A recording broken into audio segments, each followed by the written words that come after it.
Jai Gurudev, dear students. Children, you know we have already started our chapter number 11, body movements. So in this chapter we have studied about the movements of different animals, and in the last class I have explained you about the movement in human beings, or we have studied about the skeletal system of human being and what are the different organs present in skeletal system. So today we will start with our next topic, that is joints. You know, when I have explained you about the skeleton, we have studied about the various types of organs which are present in the skeleton. This is our skeleton, and children, in this I have explained you that various parts has different kind of bones which form a different type of organs. Just like this, I have told you this is our rib cage, okay, and rib cage protect our heart, part of liver, and lungs also inside it, okay. So in the same way, you know, this is the bony part which is called skull, and in scientific term we can call it as cranium, and inside this hard bony skull there is a sensitive brain. So children, after this I have told you about the girdles also. This is a pectoral girdle, okay, and this is a pelvic girdle, and I have also explained you about the limbs. These both are the forelimbs and these are the hind limbs, okay. So about this we have studied in the previous class. So now we will talk about the joints, because this chapter is related to the movement. So children, you can understand better that if there is no joint in our body, we can't move our body parts, okay. So joints are very important to move the various body parts. So let's start with the joints, and in our various body parts different types of joints are present. So children, what is a joint? First of all, you should know that the place where two or more bones meet is called a joint. Means when two bones are meet, you can see this is one bone and this is another bone, and here when these both the bones meet with each other, then this place is called a joint.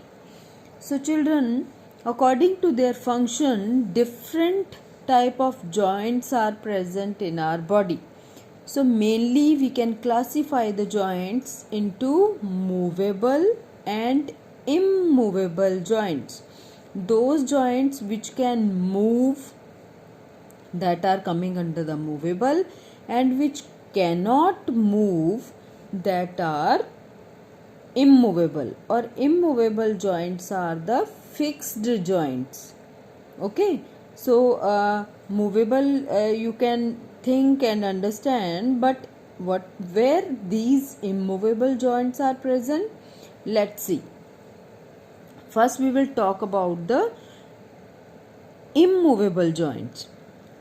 You can see children, this is our skull, okay, and our skull is also made up of different kind of bones, in this skull also different bones are joined together to form a complete this hard bony part which is called skull. But these all the joints are not easily visible and they are not movable. Okay, so they are immovable joints. So if we talk about the movable joints, you can see here the joints that do not allow movement are called immovable joints, and joints in the skull and ribs are examples of the immovable joints. Means first example I have told you it is skull, and second example of immovable joints are ribs. Ribs also I have just now I have shown you children that you can see these ribs. These are also immovable joints. Means here you can see these all the bones of rib cage, they join with this center bone which is called sternum. Okay, and these joints are where they join with this central bone, that all are called joints. But these joints are immovable joints, they cannot move.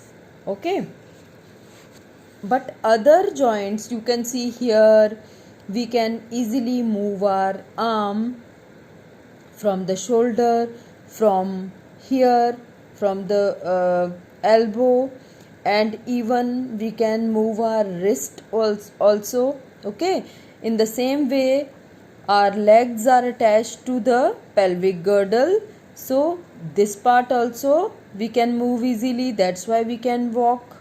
And here also you can see knee, from the knees also these joints are present, they are also movable. So many of the places we can move these joints also, at the ankle.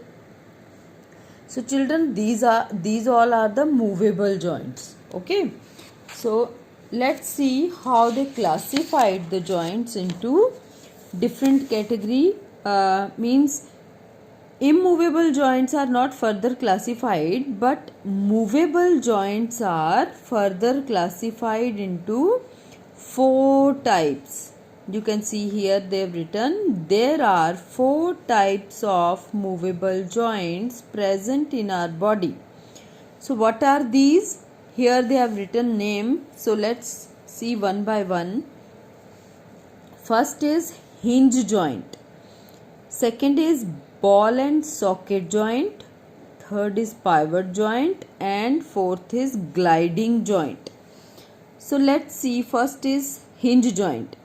Children, hinge word is we can taken from, or we can understand from the hinges of the doors and windows. You can see when doors are there, then at the side of the door where doors are attached to the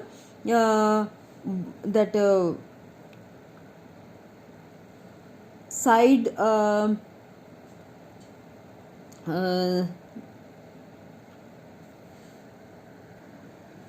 frame which is present at the side of the window, or we can say to the door also, that always door attached to the side that frame, and or we can say window is fixed to the window pane with the help of that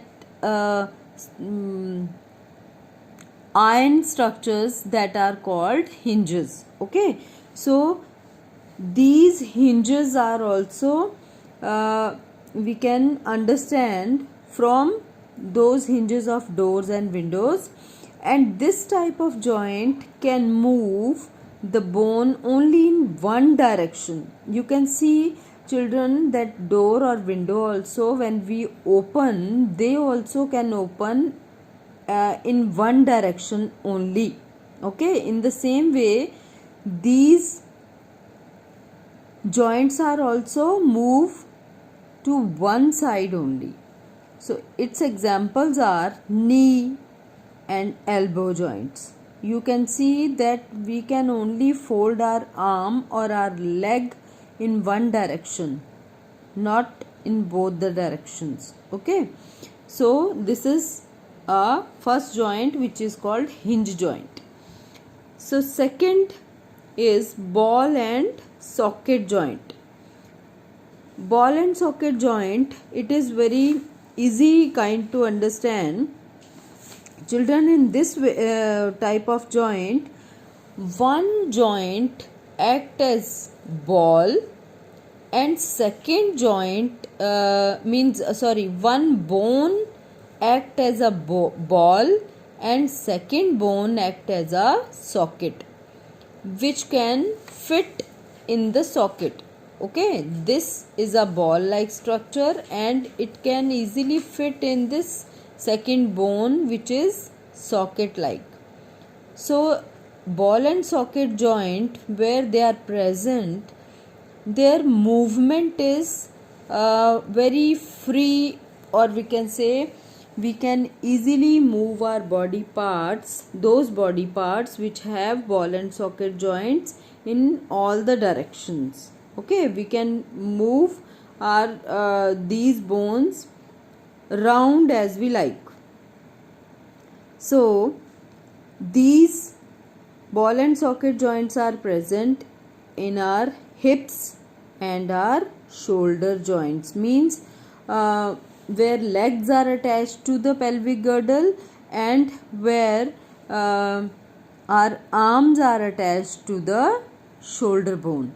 Okay children, means pectoral girdle. So these ball and socket joints are also very important. And third is pivot joints. This type of joint allows rotating movement around a single axis or point.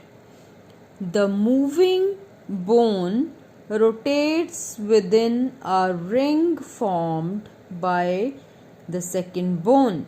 For example, neck joint. Children, pivot joint is a kind of joint which allow us to move that body part which is present here.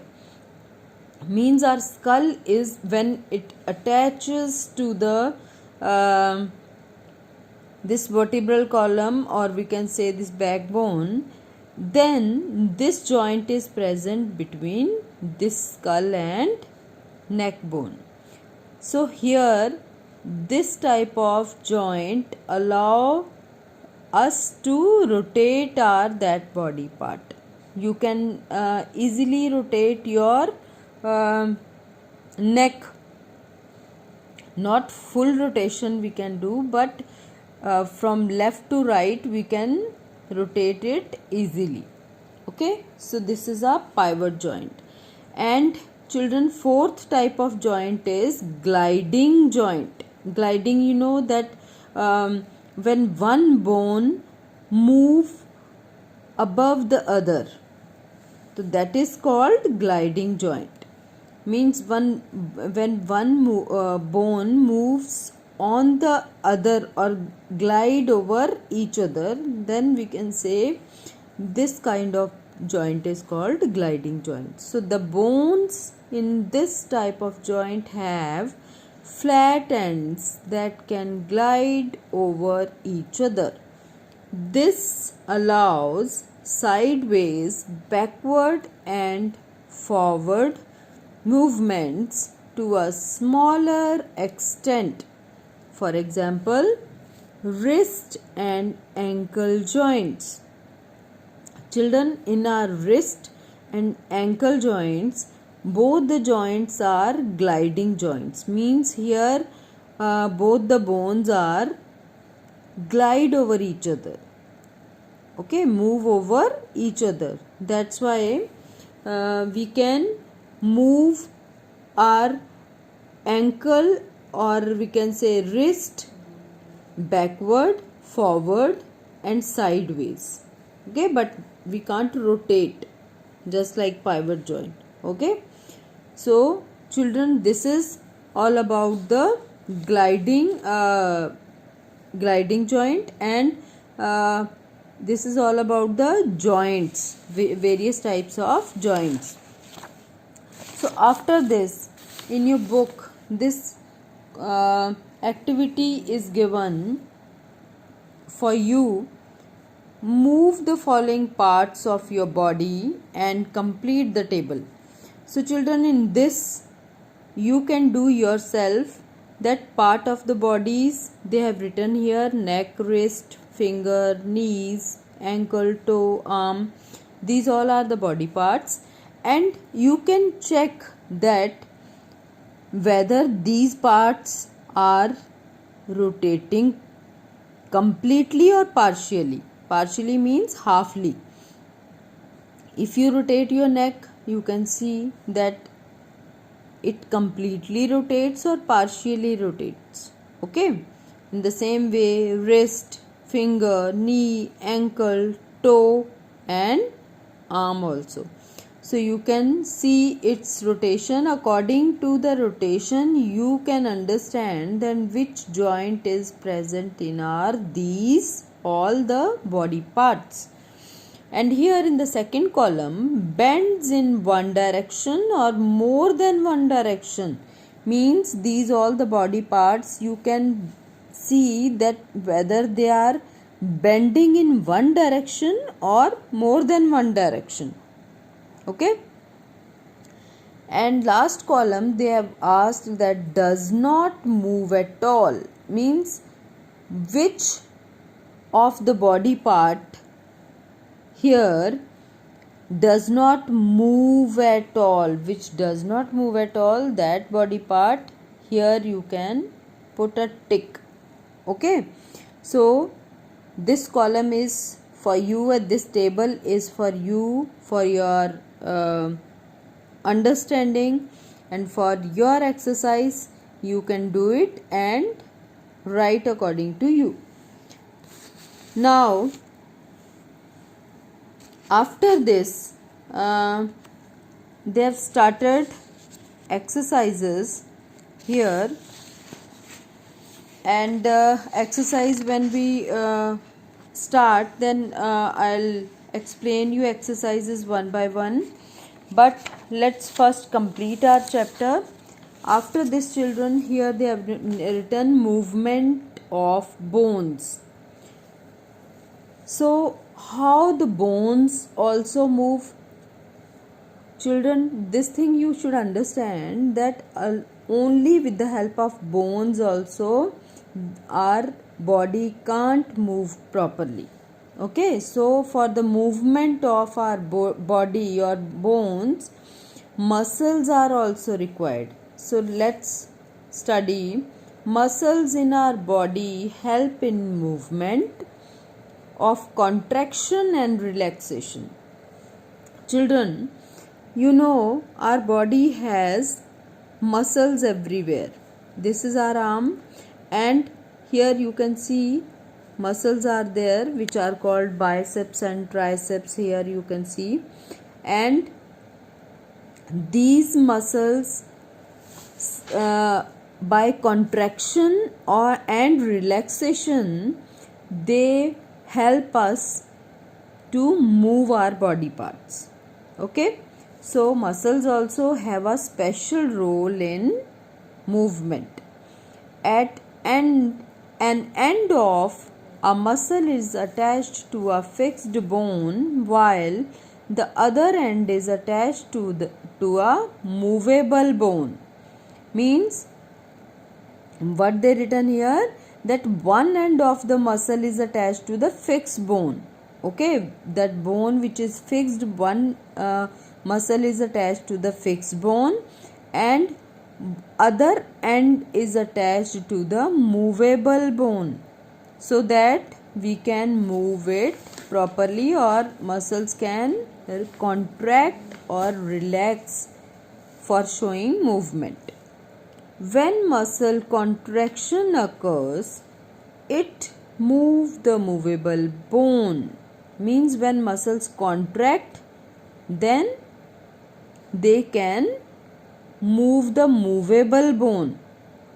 Muscles always work in pairs. For example, biceps and triceps. Means when biceps contract, triceps relax, and when triceps contract, biceps relax. In this way, muscles always present in pairs.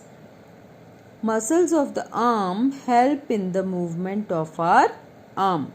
Means these kind of biceps and triceps which are present here, they help us to move our arm by contraction and relaxation.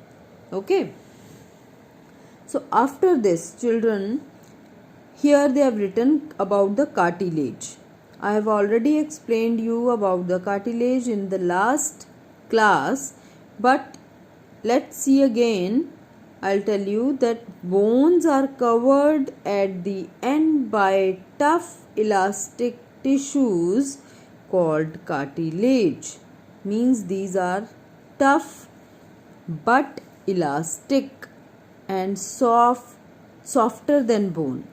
Okay, so that's why cartilages are the soft structures which makes the ends of bone smooth and muscles. The friction between the bones causing movements. Means these cartilages are present at the end of the bones which make the bones soft and they help in the movement. Cartilage is not as hard as bone and can be bent. I have told you already that in our ears, upper part of the ear and lower part of our nose has cartilages. We can move easily that part of our nose and ear. We can feel cartilage in the front part of our nose and the upper part of our ear. Okay. So children, this is about the cartilages. And here some interesting facts also written that octopus has no bones. The only hard part of its body is a beak, which is made up of a material similar to our nails that help them to tear apart their food. Okay, only beak is the hard part which is present in the body of octopus. And that beak is also made up of similar kind of material which is present in our nails.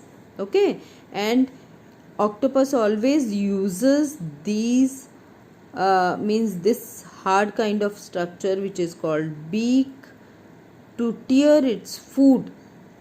Okay. So children, after this you can see last chapter here they have written X-rays. Children, you must have seen these kind of pictures of bones in black and white.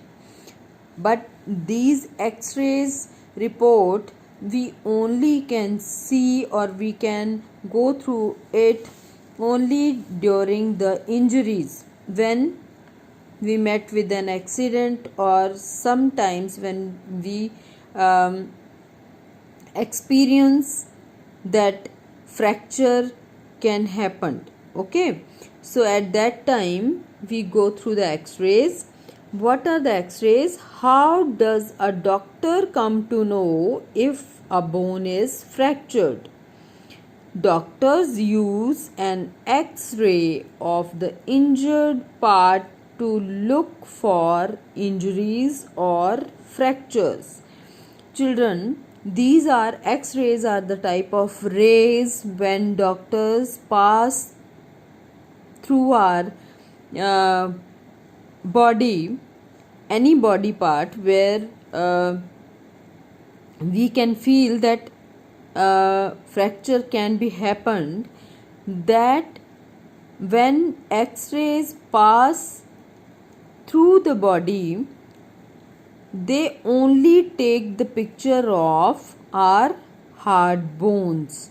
Okay, means X-rays can easily pass through our muscles or skin, but these they strike to the hard bony part of our body, which are called bones. So we can take picture of these all the hard parts, bones, with the help of X-rays. And here we can easily see that whether any bone is fractured or cracked. Okay, you know that what is fracture? That when any bone is broken or crack, we can call it as a fracture. So that fracture we can detect with the help of X-rays, and that report comes to us on a black kind of sheet, which is a picture of bones looks white, black and white, and that sheet is black. So children, this is about this chapter number 11, body movements. So you read it out. If you find any problem, you can ask me during the out session, and in the next video or next class we will study about our exercise part, and I'll send you question answers also in the next class. So now you read it and understand all the topics which I have explained you today. Okay, Jai Gurudev.